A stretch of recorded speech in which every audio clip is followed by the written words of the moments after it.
మన ఇంట్లో వచ్చిన స్వీట్ పొటాటో లీవ్స్ హార్వెస్ట్ చేశానండి. దాంతోపాటు ఒక చిన్న అరిటాకు కూడా తీసుకున్నాను. పెట్టుకొని తినడానికి బాగుంటుంది అని అనుకున్నాను నేను. ఈ స్వీట్ పొటాటో అన్ని లీవ్స్ని కట్ చేసుకొని కొమ్మల్ని పక్కన పెట్టుకున్నానండి. వీటిని నీళ్ళలో వేసుకొని కొన్ని రోజులు ఉంచుకున్నామంటే మనకి కొంచెం వేర్లు వస్తాయి. దాన్ని ఎక్కడ నాటినా కానీ ఊరికనే బతికిపోతుందండి. దీన్ని కర్రీ చేసుకుందామా? సరే రండి ప్రాసెస్ చూద్దామా. మనం టమాటాలు, ఆనియన్లు, పచ్చిమిర్చి కట్ చేసి పెట్టేసుకున్నాను. పొయ్యి మీద ఆయిల్ పెట్టేసుకున్నానండి. స్టవ్ అంటే గుర్తొస్తుంది కదా, అందరూ గ్యాస్కి అయిపోతుందేమో అని చాలా టెన్షన్ పడుతున్నారు. మనకి చాలా ఐడియాస్ ఉన్నాయండి. ఇండియన్స్ అంటేనే ఐడియాలకి బ్రాండ్ అని నేను అనుకుంటాను. మనకి ఏ చిన్న సమస్య వచ్చినా దాన్ని ఎలా సాల్వ్ చేసుకోవాలనేది చాలామందికి తెలుసండి. కానీ లగ్జరీ లైఫ్కి అలవాటు పడి మన ఆలోచనల్ని అన్నిటినీ అదిమి ఉంచుకుంటున్నారని నేను అనుకుంటున్నాను. ఇలాంటి ఇబ్బందులు రావడం కూడా కొంచెం మంచిదేనండి. ఎందుకంటే మన ఆలోచనలన్నీ బయటకు వస్తాయి. అంటే కొత్తవి కనిపెట్టడం కానీ, మనకున్న సోర్స్లో మనం వాటిని ఎలా వినియోగించుకోగలుగుతున్నాం అనేది తెలుస్తుంది మనకి.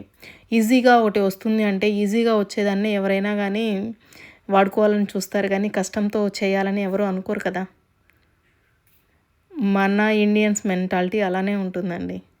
కష్టం వచ్చిందంటే దాన్ని ఎలాగైనా సరే చేయాలి అని అనుకుంటారు. ఎంత కష్టమైనా అని కావాల్సినవి సాధించుకుంటారండి.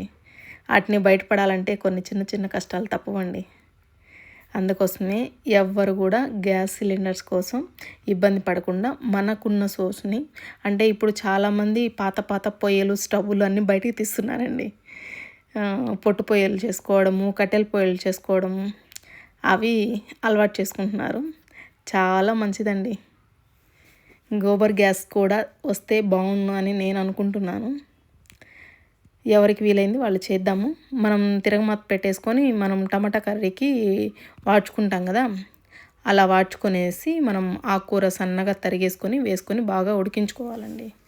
ఈ ఆకుకూర వల్ల ఎన్ని ప్రయోజనాలు ఉన్నాయండి, కాకపోతే మనకి తెలియదు. అందుకోసమే మనం వాడట్లేదని అనుకుంటున్నాను. నేను ఇంతకుముందు వీడియోలో కూడా చెప్పాను కదా, ఇంతకుముందు చూపించిన స్టైల్ ఫ్రై. ఇది వచ్చి కొంచెం కర్రీ అనమాట. ఈ కర్రీ ఏంటంటే మనకి షార్ట్ అండ్ స్వీట్ అనుకోండి, చాలా తొందరగా అయిపోతుంది. కాకపోతే మనం దీనికి ఒక పౌడర్ చేసుకోవాలండి. ఆ పౌడర్ చేసుకుంటాం మీకు నేను ఈజీగా ఉండేటట్టు చెప్తాను. కొంచెం కొబ్బరి, తినేశనగపప్పు, మనకి ధనియాలు, వేరుశనగపప్పు, కొంచెం మినపప్పు వేసుకుంటే బాగుంటుంది టేస్ట్ అనేది. ఇవన్నీ మీరు ఎక్కువ క్వాంటిటీలో చేసి పెట్టుకునే పని అయితే విడివిడిగా వేయించుకోండి.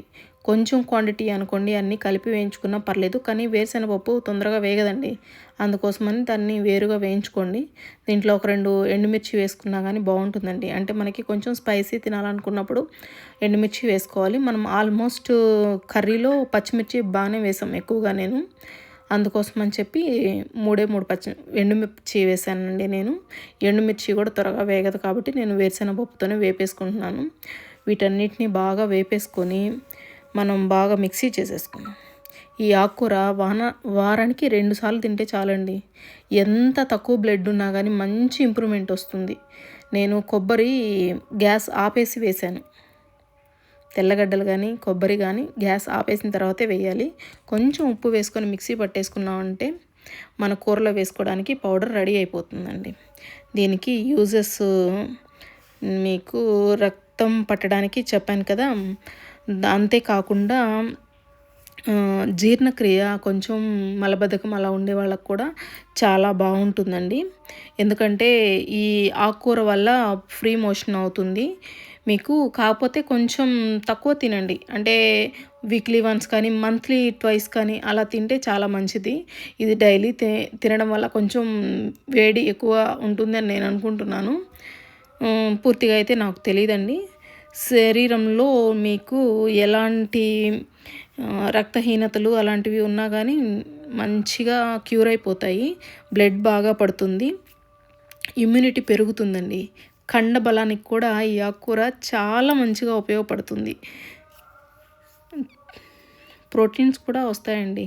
ఈ ఆకుకూరతో పాటి. నాకు తెలిసిన వరకు చెప్పాను. ఇంకా మీకేదన్నా తెలుసుంటే నాకు కామెంట్స్‌లో షేర్ చేయండి. నేను నెక్స్ట్ దీన్ని పప్పుతో చేస్తానండి. పప్పుతో చేసినప్పుడు మీకు కంపల్సరీ చూపిస్తాను.